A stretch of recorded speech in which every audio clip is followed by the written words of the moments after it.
Hey everyone and welcome back. My name is Sandra and today's video is going to be a book review. I am going to be talking about the book Trick Mirror. This is by Jia Tolentino and I think the full title is Trick Mirror Reflections on the Self, Delusions on Self. Well, let's just start that again. So the full title is Trick Mirror Reflections on Self-Delusion. I freaking love that as a title. And before I get into the review, I am so pissed at myself because I spoke about many videos ago, an event I went to that I was able to get a bunch of free books, and I could have got Trick Mirror because I remember seeing it there, but because the title and the cover didn't draw me in, I was like, oh, I'm not picking that up. And then I had it as a art from NetGalley and I absolutely loved it. So that's fantastic. But 3 copies aside, I'm gonna buy myself a copy, and I'm also gonna gift one to my friend because I absolutely loved this book. So we'll just start the review with the fact that I adored this book. So yeah, Trick Mirror. Like I said, I absolutely loved this book. I did find it tricky in the beginning. I went from absolutely thinking, oh no, this book is awful, I don't want to read it, to absolutely loving it.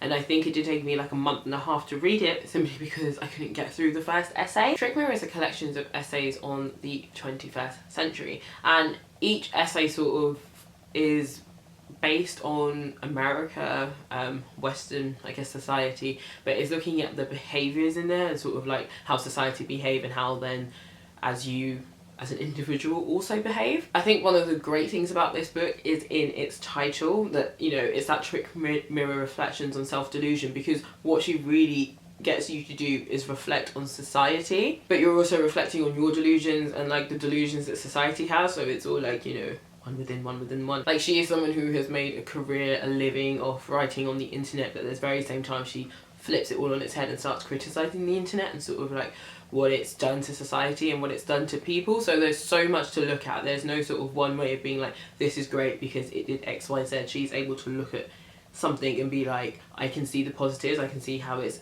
like been advantageous towards me, but also it's kind of trash. I feel like that kind of makes the book sound like sort of doom and gloom, but it's nothing like that. Like, I was just so blown away by this book because I think it gives you the scope to think and arms you with a lot of tools for thinking, rather than just being like, this is all really bad. And I think the best part of that is the fact that we can get out of sort of this sticky situation we're in by sort of looking at ourselves, but again, not looking too deeply, and sort of realizing that this behavior is actually kind of trash. Like, and I'm not talking about just individual things that people do, I'm talking about like as a society, like things to do with Trump and just, I don't know, institutional racism, like things like that. I also feel like the title, I keep talking about the title like, you know, it's the best thing since sliced bread, but I also think the title is like a nod to all of the essays themselves, because it starts off talking about like one thing and then splits off into different things. And I think it's again that sort of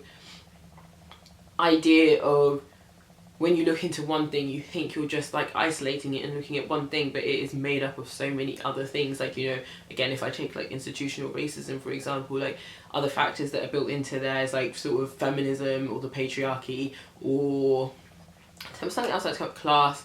Do you know what I mean? There's so many other things that contribute to, I guess, one issue that we think we're seeing, and it's really not that easy. Anyway, back to the book, the essay collection, and like the themes of the book are overall. I've made some notes on this just simply because there's no way I could remember to say everything without just messing it up. But I wanted to talk about the sort of topics that are in his essay collection, because I feel like they're quite varied. There are 9 essays in this collection, and between them they managed to talk about technology, the rise of the internet, developing our online selves, and now a word I don't know if I'm saying correctly, but ballet. It's that sort of dance thing that people seem to do, that ballet mixed with something else she does talk about in the book. And so she talks about like ballet and the optimizing of women, a word or a phrase or a term that I'm really liking. Women in literature and heroines, journalism, rape culture reporting, but rape culture in general, rape culture in university. She is namely focusing on the University of Virginia because that is where she attended. She talks about Trump, she talks about scams, and again, we'd like to reinforce the fact that a lot of this is, well, it is based on America, so there's a lot of scam with the sort of student debt, the housing crisis, but then she goes on to talk about other very relevant and I want to say topical, but recent scams that have occurred. She talks about athleisure, a word that I struggle to say, and even chopped salad. Like, she talks about everything in this. Like, the book is so varied. I just love the fact that, you know, you're talking about sort of ballet and exercise and that sort of optimizing of women, but then there's a whole sort of thing of like the internet and technology and what that's done, and I just think it's brilliant. It's so clear that a lot of research has gone into this, and it wasn't like, obviously you can get essay collections that are quite themed, they're on one thing, but this was quite random per se, but I liked that of it because then you get a sort of good insight into her mind and the topics that interest her. But yeah, picking up on that, I would definitely say that the essays in this are just like not chosen at random, but they're obviously of some relevance and importance to Gia herself. There are either things that she has been through or things that, I don't know, she just feels like she needs to comment on. And so yeah, whilst there's not one like overarching theme, I still think it's quite an interesting book that a lot of people, like people all over the world, can find some sort of relatability to it. So what I wanted to do was tell you my favourite essays from the collection, and I would say my favourites are Pure Heroine, Ecstasy, The Story of a Generation in 7 Scams, and We Come from Old Virginia. So that's 4, and yes, there are 9 essays, so quite a few firm favourites. You know, I think there was only 2 that I read that I completely disregarded and would like never read again. I definitely wouldn't, like, I would have to read the first essay again and see if like I like it anymore, but I could definitely skip it. One of the essays, Ecstasy, I liked for the sort of varied topics that she included in it. So you would think obviously from the title Ecstasy that it's about drugs. There's like a small mention of drugs in it. I say small mention, maybe it's about 3 paragraphs, but it's not about drugs, it's more talking about that feeling. I found it really fascinating, and it was really varied in what she was trying to sort of explain from like the term ecstasy and sort of, I guess, those are different derivatives you can find from it. But the book did start to do something that I kind of found in the other collections but didn't really think it was too bad until it got to this piece, and that is obviously she's talking about one thing and then all of a sudden we're thrown over here.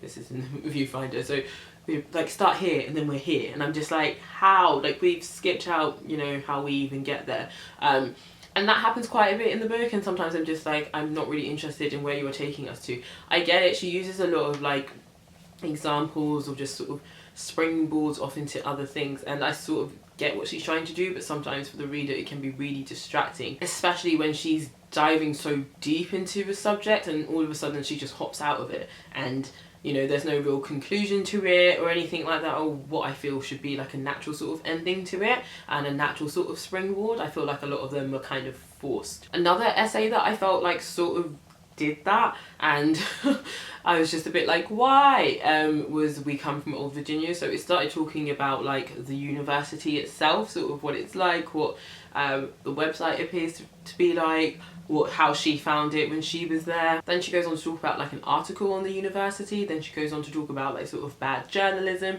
then she talks about like rape culture, then spoiled boys, and it's just like, hey, talk about one thing.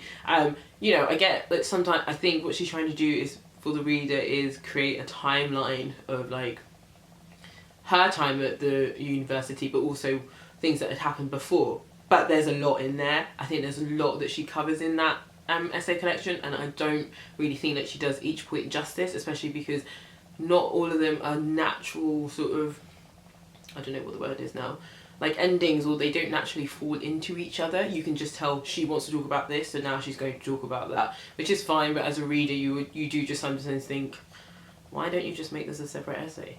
The 7 Scams one was by far one of the most interesting ones, and I think I really enjoyed it because of its sort of topical nature. It talks about the housing sort of crisis in America, it talks about the student debt crisis, it talks about the ways in which the Trump election was done, so the sort of targeted messaging and how that was sort of played out, and the word I'm looking for is escapes me, but you know, basically how they sort of like duped people essentially. Like, I say dupe, they targeted people in very specific ways, and like, it's so bad to say this, but in ways they knew would work.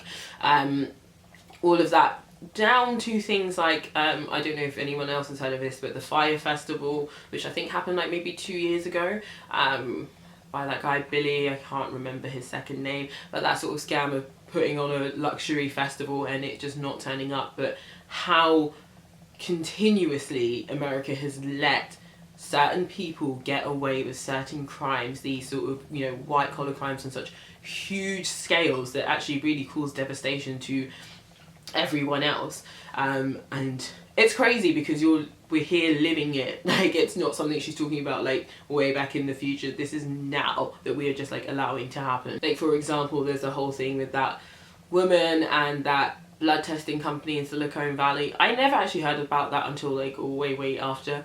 But just these scams that people have been able to take advantage of people in this day and age. Like, we think we know everything, but look at how bloody good these people are at scamming people out of so much money, out of just hope, time and investment. Like, it's insane. So my final thing to say about one of the essays, which I really liked, I'm so glad that I just like never bought into any of it, because it was just like, there was something about it that I didn't like. And she talks about the sort of scam of like the whole sort of girl boss persona. So Sophie Amoruso, the woman that used to own Nasty Gal, and just sort of that whole sort of scene, because I don't know if a lot of people are familiar, but you know, a lot of people came out after, I guess, her book came out. One, she stepped down from like being CEO of the company, so she no longer is CEO there, but a lot of people came out saying that she was actually really awful. Like, she didn't stand for feminism, she was really awful to women, you know, she fired a whole bunch of people when they were pregnant because they couldn't be of any use to her,